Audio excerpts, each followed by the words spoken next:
Terence Bud Crawford, 3-time undisputed, 5-division world champion, #1 pound for pound, greatest of all time. I don't know, greatest of this era. This is the Bud Crawford era. Now, let's talk about why Bud was victorious.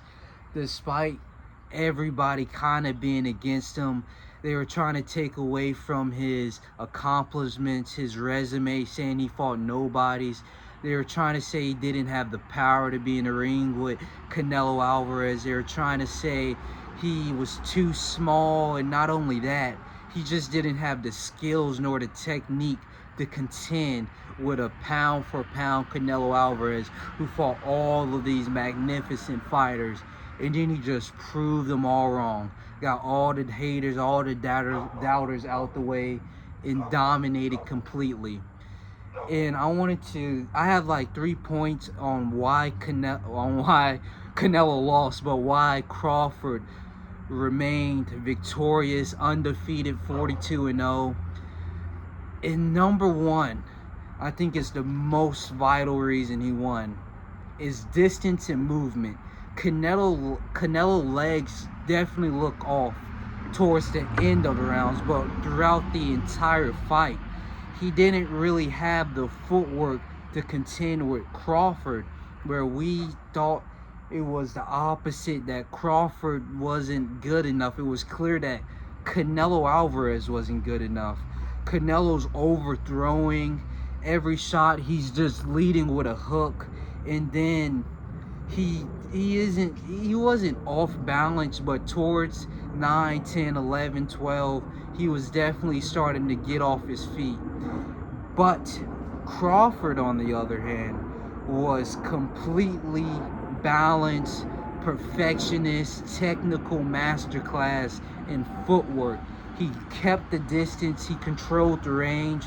He was the only one really jabbing forward, jabbing backwards. And this is a loud ass car.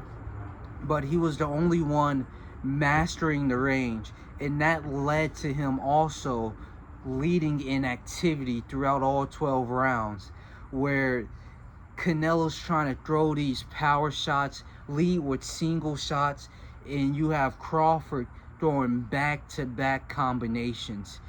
If it wasn't a mix-up of uppercuts and hooks, it was just pure jabbing. Kind of what Bivol did to hold off Canelo, but in my opinion, Crawford had the better performance and the better unanimous decision than Bivol, because Bivol just kind of jabbed him to death. Crawford led with the jab, and then when he started to open up, started to slow down, that's when he started to really put it on Canelo.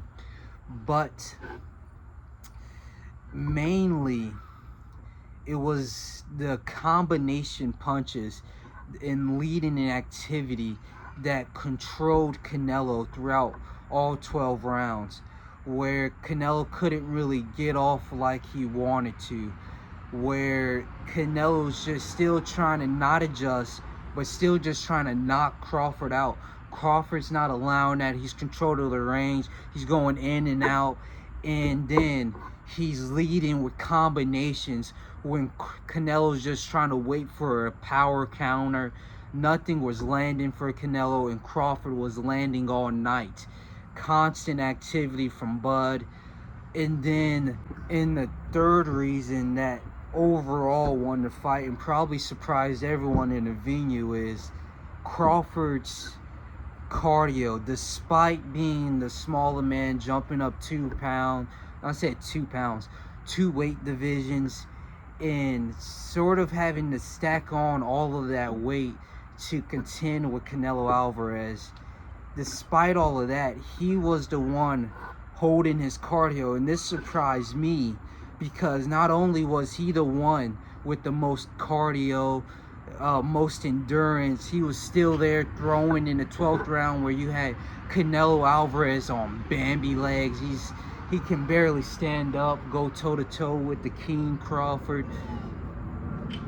Crawford not only won in cardio, he was also the one outlanding, out-throwing, out-moving So for him to be in the 12th round, being like the most active fighter still, finishing every round, because even in the 12th, he had a nice little combination. 12th, he had a nice little combination to finish off the entire fight.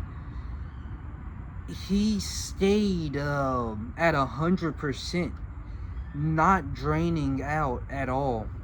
And that was the most surprising factor, and probably why he won the fight, because he was able to control the range, control the distancing, never allow Canelo to trap him in the corner, never allow Canelo to ever start to feel good about himself, where he feels as if he could just overwhelm Crawford with his pressure.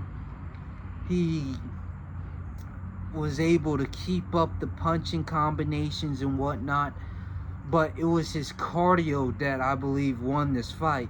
And I thought that would be the only way Crawford could win. I remember seeing videos of him running up and down the stairs on the mountains. He's in Las Vegas doing a pre-training camp before he goes to Utah, Colorado, and do his main training camp. And then when it's time for fight week, go back to Las Vegas and finish the training camp. Everything was in the mountains.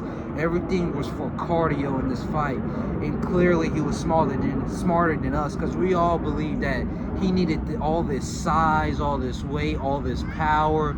He's going to need to be able to take on Canelo's punches. He needs to be able to stand in exchange with Canelo, which we wasn't wrong, and he did exactly that, but it was mainly his distance control that led to him winning this fight.